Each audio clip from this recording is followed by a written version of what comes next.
Alani është në utopi, në ishullin e shkrim leximit medial, në të cilën ka arritur gjatë një udhëtimi aventuresk nëpërmjet oqeanit të mediumeve. Tani ai me padurim dëshiron të hulumtoj, por ka 5 rrugë të ndryshme para tij, dhe ai heziton për një moment para se të merr guzim të shkojë në një drejtim.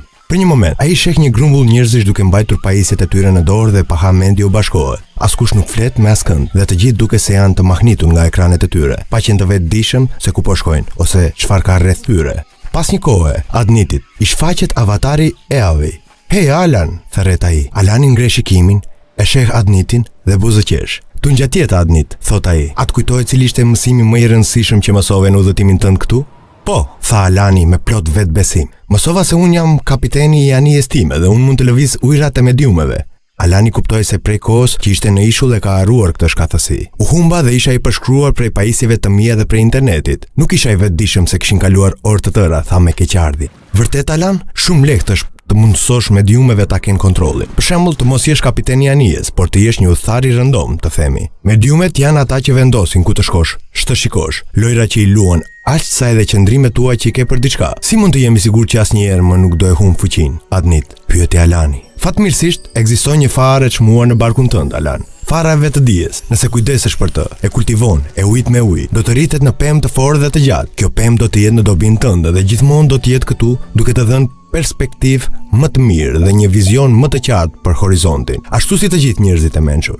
Adniti donte të fliste si një poet dhe të përdor fjalën mbreslënëse, si vetëdijshësim, por Alani mësonte si të kuptoj.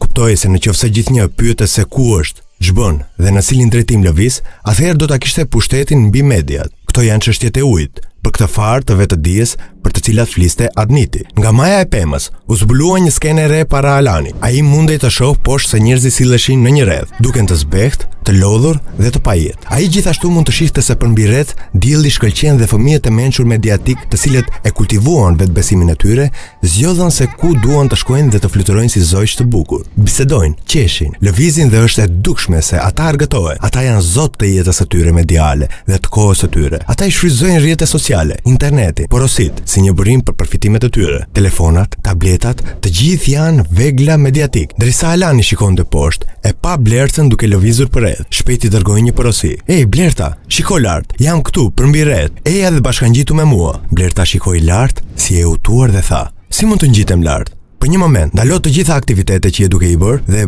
bëj vetvetes këto pyetje magjike. Çfarë bëj? Ku shkoj? Do ta shohësh atë që Adniti e quan vetëdije, se si rritet dhe do të ngrej lart në qiell. "Eja", Blerta filloi ta pyes vetveten. "Ç'bëj? Ku shkoj?" Dhe për një kohë të shkurtër, u ngrit në qiell dhe zbriti në krahët e një zogu. "Ku do të shkosh?" e pyeti zogu. Fytyra e Blertës filloi të shkëlqej dhe ju kthye ngjyra në faqet e saj.